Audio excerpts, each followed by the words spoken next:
नमस्कार, Amar Ujala the bonus में आपका बहुत बहुत स्वागत है। मैं हूं आपके साथ अभिषेक गुप्ता और आप देखना शुरू कर चुके हैं अपना favourite daily show crypto counter. क्या कुछ हुआ है बीते 24 घंटे में क्रिप्टो बाजार में, चलिए फटाफट जानते हैं आज के इस शो में। तो क्रिप्टो बाजार में गिरावट का क्रम जो है वो आज भी जारी है। बिटकॉइन करीब 5% से ज्यादा टूटकर $61,410 पर आ गया, जो फरवरी के बाद का सबसे निचला स्तर है। वहीं इथेरियम की बात करें, इसमें भी बड़ी गिरावट देखने को मिली, 5% तक ये टूटा है और $1,720 पर ये पहुंच गया। बीएनबी करीब 5.25%, इसमें गिरावट देखने को मिली, $601 पर इसके भाव पहुंचे। एक्सआरपी में 4.5% की गिरावट, $1.18 पर ये ट्रेड होता हुआ दिखा। सोलाना करीब 7% की बड़ी गिरावट इसमें देखने को मिली और $69 पे इसके भाव पहुंच गए। वहीं यूएसडीसी और यूएसडीटी जैसे स्टेबल कॉइन्स थोड़े से फ्लैट ट्रेड करते हुए आज दिखे। हालांकि बीटीसी यहां पर यानी कि बिटकॉइन $61,410 पर पहुंचने के बाद $63,000 के लेवल पर भी वापस आता हुआ दिखा। विशेषज्ञों के अनुसार $63,000 का स्तर फिलहाल बिटकॉइन के लिए एक बेहद अहम सपोर्ट जोन यहां पर बना हुआ है। वैसे बिटकॉइन में भारी बिकवाली को देखते हुए बाजार विशेषज्ञों का मानना है कि निवेशक क्रिप्टो बाजार से पूंजी निकालकर आने वाले बड़े आईपीओ और प्राइवेट मार्केट निवेश ऑप्शंस की ओर यहां पर रुक कर रहे हैं। क्रिप्टो ट्रेडिंग फर्म ओसीपी का कहना है कि कई निवेशक अपनी बिटकॉइन होल्डिंग्स बेचकर नकदी जुटा रहे हैं ताकि वे स्पेसएक्स, ओपन एआई और एंथ्रोपिक जैसी हाई प्रोफाइल कंपनियों से जुड़े संभावित निवेश अवसरों में यहां पर भाग ले सकें। इन कंपनियों की संभावित लिस्टिंग को इस साल के सबसे बड़े निवेश अवसरों में गिना जा रहा है। अनुमानों के मुताबिक आने वाले महीनों में ये कंपनियां और अन्य टेक दिग्गज मिलकर $350 अरब से ज्यादा की नई इक्विटी जुटा सकते हैं। इसमें स्पेसएक्स की $75 अरब, ओपन एआई और एंथ्रोपिक की $100 अरब, साथ ही गूगल की लगभग $80 अरब की संभावित इक्विटी गतिविधियां यहां पर शामिल हैं। एक्सपर्ट्स का मानना है कि निवेशक दुनिया की प्रमुख टेक कंपनियों में हिस्सेदारी लेने के लिए अपने पोर्टफोलियो का पुनर्गठन कर रहे हैं। चूंकि बिटकॉइन को सबसे ज्यादा लिक्विड जोखिमपूर्ण एसेट माना जाता है, इसलिए नकदी जुटाने के लिए इसकी बिक्री बढ़ी है।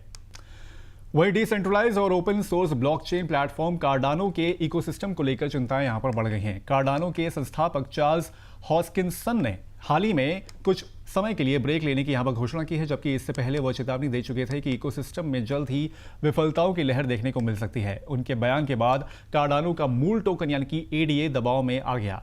एडीए की कीमत 5 साल से ज्यादा समय में पहली बार 20 सेंट से नीचे चली गई है और खबर के बाद इसमें करीब 10% की बड़ी गिरावट दर्ज हुई है।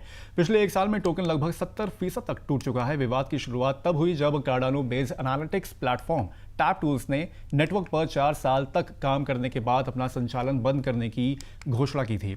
इस पर प्रतिक्रिया देते हुए हॉस्किंस ने कहा, यहां पर उन्होंने साल की शुरुआत में ही चेताया था कि कमजोर बाजार परिस्थितियों की वजह से कई प्रोजेक्ट्स टिक नहीं पाएंगे।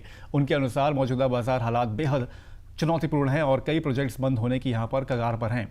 हॉस्किंसन ने यह भी कहा है कि कार्डानो समुदाय ट्रेजरी फंड का उपयोग कर रहे हैं। नए प्रोजेक्ट्स और उद्यमों को यहां पर पर्याप्त समर्थन यहां पर नहीं दे रहा है, जिससे विकास प्रभावित हो रहा है। इसी बीच समुदाय ने 2026 में सिंगापुर में होने वाले कार्डानो समिट की फंडिंग का प्रस्ताव भी खारिज कर दिया, जिसके चलते सम्मेलन यहां पर रद्द करना पड़ा है।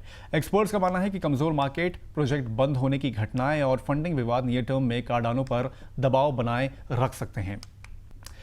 उधर ग्लोबल इन्वेस्टमेंट बैंक गोल्डमैन सैक्स ने रियल एस्टेट एसेट्स के टोकनाइजेशन की दिशा में बड़ा कदम उठाते हुए एपेक्स ग्रुप और आर्चैक्स के साथ मिलकर एक blockchain based real estate fund launch किया है। इस पहल में ओनेरा और एलआरसी ग्रुप भी शामिल है। फंड का उद्देश्य पारंपरिक रियल एस्टेट निवेश को डिजिटल स्वरूप में अवेलेबल कराना है और रियल वर्ल्ड एसेट यानी कि आरडब्ल्यूए टोकनाइजेशन को बढ़ावा देना है।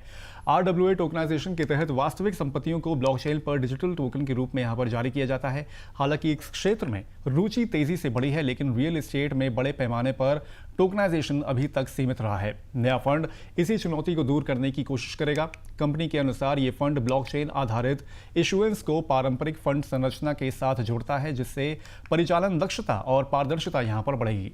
साथ ही भविष्य में फंड यूनिट्स के ट्रांसफर को अधिक आसान बनाया जा सकेगा, जबकि नियामकीय और गवर्नेंस मानकों का पालन भी यहां पर जारी रहेगा।